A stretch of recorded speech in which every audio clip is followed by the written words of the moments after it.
Lutterloh is here. Let's open it up. They addressed it to Maria. Maria. Strike one, Lutterloh. First is the Tailor and Designer Curve, the Lutterloh box, the Lutterloh Fashion Finder. Let's open it. Ideal do-it-yourself pattern making method. There are a lot of options in here. I'm very excited about this. I have worked with traditional patterns before that you buy at the store that come in an envelope that you unfold. I don't mind them. I don't love them. When I started sewing, I did start with some patterns, but I really got into sewing and really found that I enjoyed it and really learned how to do it by not using traditional patterns.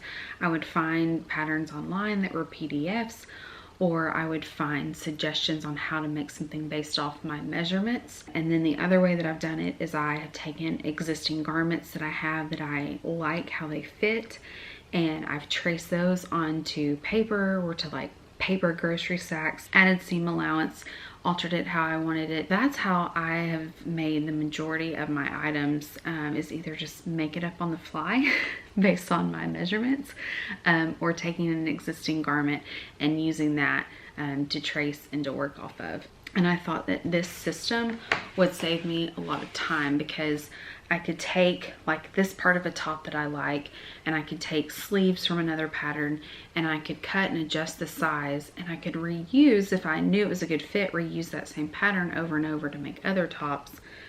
Basically, this is going to do a lot of the hard work for me in knowing the shape that should be cut and should be cut to my measurements. So I'm pretty excited about this. So the first Lutterloh, or Lutterloh as I've also heard it said, let me know what it actually should be. The first project I'm gonna try is actually not one single outfit or single pattern, but I'm piecing together at least two. I'm wanting to make a dress that is inspired by what I feel like I would look like as a Disney princess, very inspired by Selkie dresses, which I'll talk about more, and Teuta Matoshi dresses, which I'll talk about more.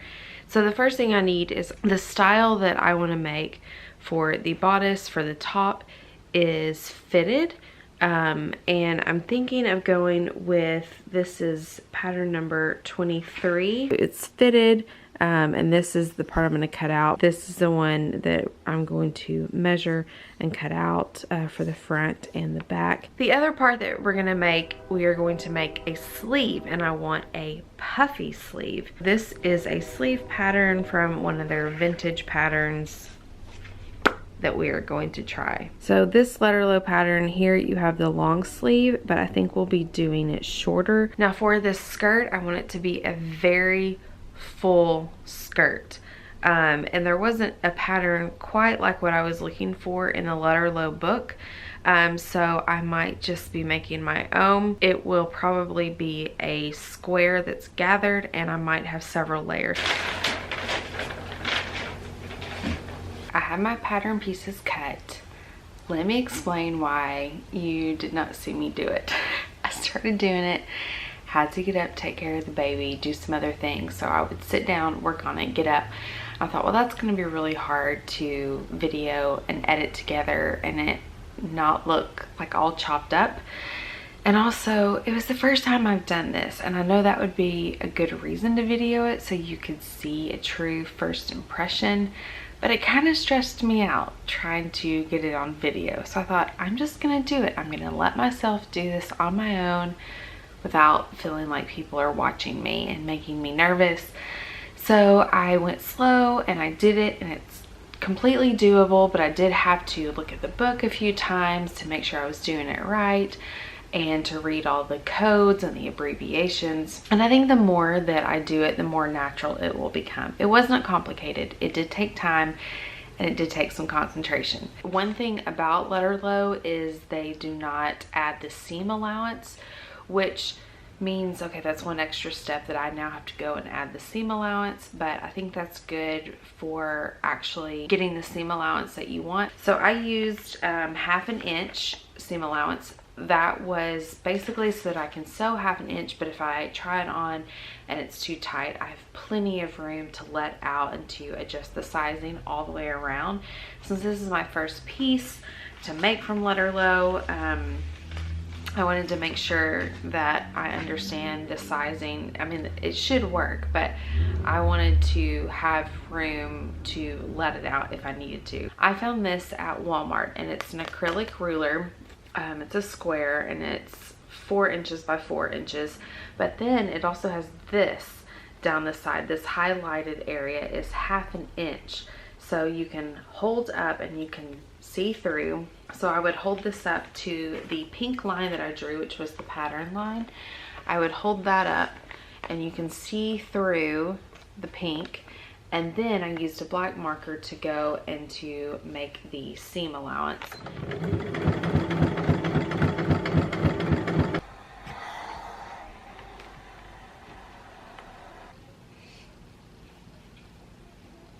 Trying to fix this problem. Tried doing it on myself, by myself, and since it's in the back, it was not working. So I've taken the mannequin and I've padded it to be up close to my measurements. So let me show you the back that we're needing to fix. Here at the top, it actually overlapped quite a bit, and so I've folded that under the same amount on each side, and this is so I have a seam allowance tucked in here, and this is where it will meet up. So basically what it did is it just slowly opened up, and I went ahead and I tucked in to make a uniform shape and to have a seam allowance tucked in. I'm going to create a pattern piece that is this triangle shape, but then I actually need this to be 2 pieces, so cut down the middle with the seam allowance also in the middle, because I'm going to have a zipper down the middle. I have got the back triangles added. I have a French seam, and at first I thought I did the French seam on the wrong side because I think the French seams look good, but they really mess with my mind. But thankfully I did it correctly. I've got 2 of these curtain panels. Let me tell you real quick why I have these. In 2003, I started my freshman year at the University of Central Arkansas with my roommate, Jen. And we had matching bedding from Kmart. It was blue stripes, and these were the curtains that were hanging up. And then I didn't use them in my dorm and like any years after that. I've just carried them with me every time I've moved, and so now they're going to be put to a different use. I've just always held on to these, and so it's going to be fun to now make something from them. It's the first time that I've done something like this, so we'll talk more about making clothes out of curtains a little bit later and how we see that done in some movies. Okay, let's get started on this. Actually, first I have to cook dinner for the family. So I just traced out the pattern for the sleeve, and you've got to remember that Lutterloh doesn't have a seam allowance, so I had to add a seam allowance, and that got tricky because I was having to add it around the curves and keep the curves the shape they're supposed to be. And the one thing I'm not sure is it doesn't tell me what is... A transformer just blew in our neighborhood. I just heard it and we just lost power.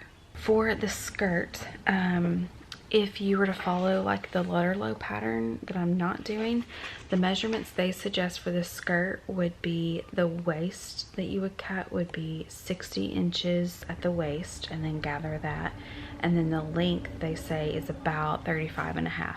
I am going to be doing 77 inches because that's what my panel is once I remove the 2 hems on the end. I have about 77 inches that I will be able to gather, and then my length is going to be 30 inches, and I will have 2 panels. When I look at the Selkie website, I think there are at least 3 layers to the puffy dresses, but I don't know if I'll be able to get that or not. We'll have to see.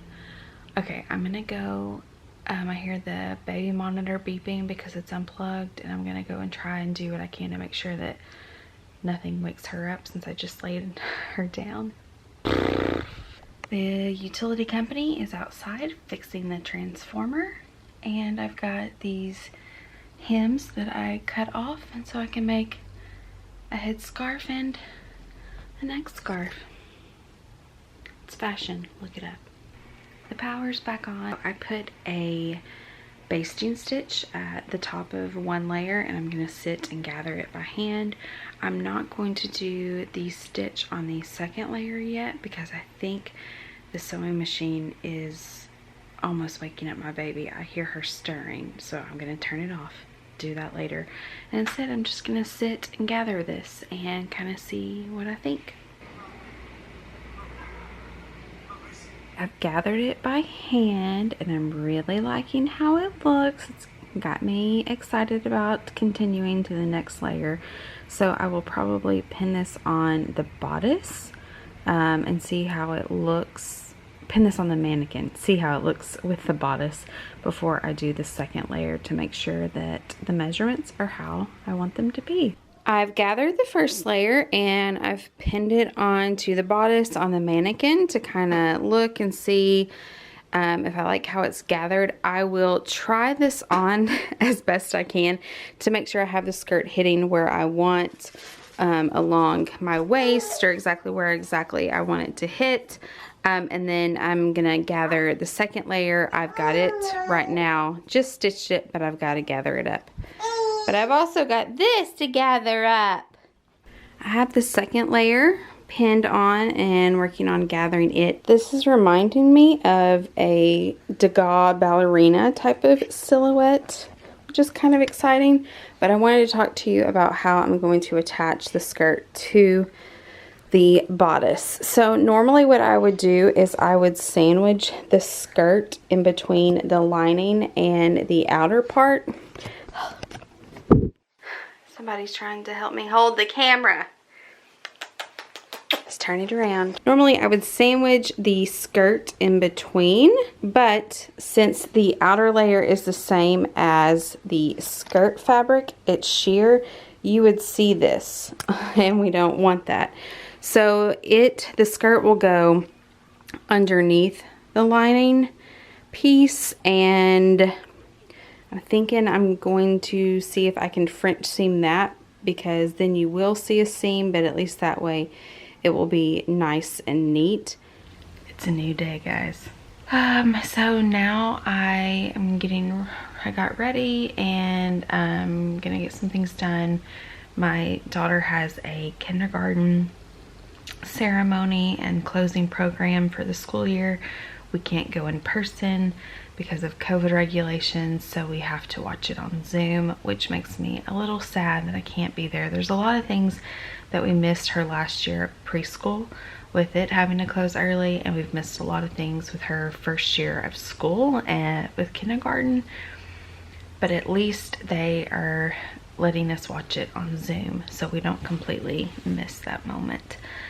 She keeps telling me that they are going to be doing sign language to a song. I think it's supposed to be a surprise, but she's been telling us for months and months.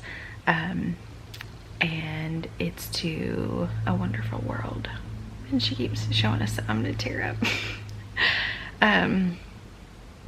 It's just been a weird year, and she's been really tough through all the changes and transitions, having a baby, not finishing out her preschool year with her friends, starting school during a pandemic. It hasn't always been easy, and we've missed a lot of moments that we won't get back, but we've also been given a lot of moments. We've been given more time together as a family through the pandemic, and there's been some good too. Sometimes you have to look for the good, but for us, a lot of times the good was pretty obvious in the way that we were blessed with time together. So, pull it together, going to go and watch her little ceremony, and then sometime today I will try to get the last of the pieces cut, and I keep forgetting that I also have to make sleeves. Last night when I said, oh, I think I can finish this tomorrow, I forgot I had sleeves, so it may not get finished today, but that's okay. We're not gonna rush it because we want it done right. All right, I'll check you guys later. It's the next day. I have cut out the bodice pieces. I probably am not gonna get those sewn today because I will have kids home, and as we know, that's too distracting. Plus, I think I need to check and see. I've been using white thread because I've been using it on areas where you wouldn't see the thread. But I need to change over to a blue thread to match. I have cut out the 2 sleeves and I just stitched up the underside here. But before I can stitch everywhere else, I need elastic, and I don't have any very small elastic, so I need elastic. Might need to get blue thread, and I need to get a blue zipper to match. I may start trying to just pin the bodice together, but not sewing yet, because I am going to do a French hem on that, and I did a French hem on the under part of the sleeve. And now I'm just rambling and repeating myself about everything I need to go and get. But just letting you know, I'm still here. I'm still working on it.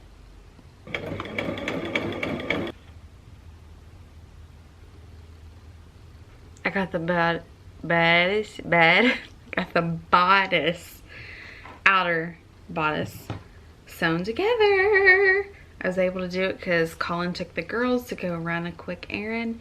So no distractions, complete quiet, not a peep. I could think straight. I'm working on putting the elastic in the sleeves before I pin it to the bodice. And I am using braided soft stretch elastic. It's 1/8 of an inch wide, and I'm casing it into a rolled hem at the top. So like instead of a strap, there's elastic on the sleeve to keep it in place or to pull it off the shoulder, and then around the arm. I don't know if a rolled hem was the best decision, but it's the decision I made because there is no other hem like this on the dress. I'm hoping that it's okay and doesn't look too out of place. The dress is done for the most part. It's very late on a Sunday night, and I gotta get up to get my daughter. I need to go to sleep so I can get up to get my daughter ready for school, but I'm trying to power through. I tried it on and it was too big, so I took the zipper out and I had it going down the skirt, so I've actually put in a shorter zipper so it would stop at the waist. And then also I had to take this in quite a bit because it was too big. Do you remember when I added the triangle on each side because I needed more room? Well, I didn't. Lutterloh measurements were accurate, and I just somehow kept mismeasuring when I was having to put it on myself and hold it together. So this is what's left of the triangle on each side, and really this needs to be brought in, and the Lutterloh measurement probably would have been perfect. I'm not wanting to take the zipper out a 3rd time because I put this in and I actually took it out again of this length zipper, and so I may later take it out so that I can actually put this back to what the original Lutterloh draft was of the pattern. That extra pattern piece I made was not needed.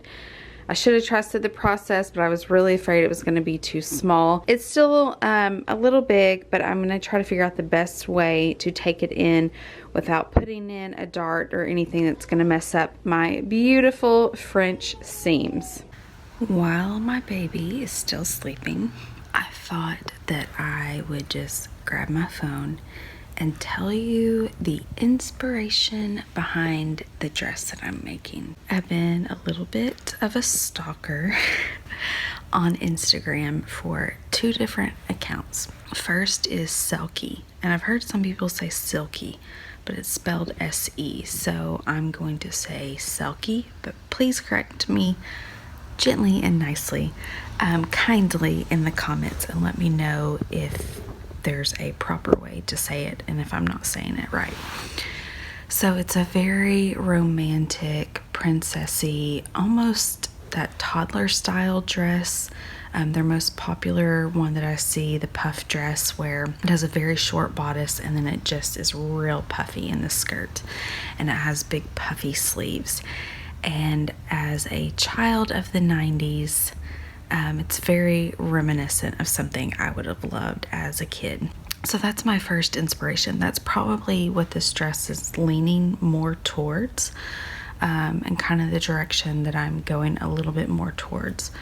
The second Instagram account that I stalk, and if you follow me on Instagram, I share their post a lot on my stories because they're beautiful dresses, designed by Teuta Matoshi. And also, please correct me if I'm not saying her name correctly. Beautiful, romantic, just delicious dresses. She has beautiful fabric, lots of details, embroidery, beads. I mean, they're beautiful.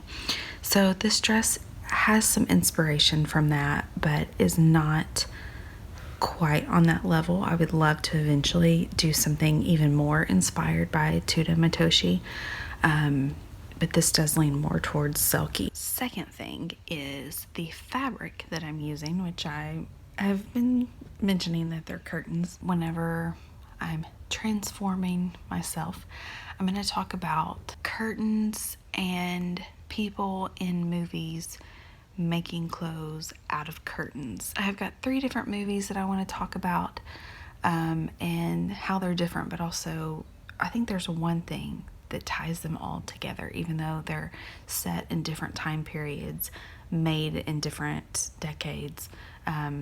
There's an interesting thing that ties them all together. I'm taking the 2 different inspirations of curtains being made into clothes, and then these 2 beautiful designers sounded real southern then, 2 beautiful designers, patterns and their dresses, tying those things together. The first movie I remember seeing that made a dress out of curtains was the 1939 film adaptation of Gone with the Wind. We won't be discussing the themes of the movie or the book that it's based on. We'll just be taking a peek at one of the dresses Scarlett wears in the film. Following the Civil War, Scarlett's once wealthy family is now in need of money.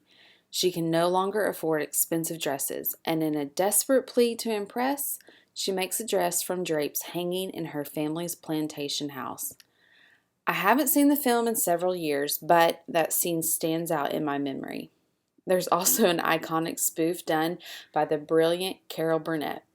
Let's hop ahead to the 1965 film The Sound of Music, loosely based on the real-life Von Trapp family. We're again in a wartime era, but this time, instead of seeing the effects of a war ending, we're seeing a war start up. The new nanny for the Von Trapp children, Maria, asks Captain Von Trapp, the stern and rigid father, for play clothes for the children. When he doesn't concede to buying material for new clothes, Maria makes the children clothes out of her bedroom curtains. And on a side note, I'd really like to make one of these dresses for me and my daughters. Now let's look at the 2007 film Enchanted. Right before Giselle is set to marry a prince, the prince's wicked stepmother sends Giselle from the animated world into the real world. Caught up in a Disney war of sorts, Giselle has no money and no grasp on the new world she's living in. She pulls her animated world into the real world to make a dress out of her host home curtains. These 3 movies are completely different in time period and style, but they're not that different in theme, if we're really stretching. You have 3 women surviving in wartime and making do with the materials at their disposal. Am I oversimplifying? Yes. But am I inspired by each style? Most definitely. So, taking their cue, here is my curtain dress.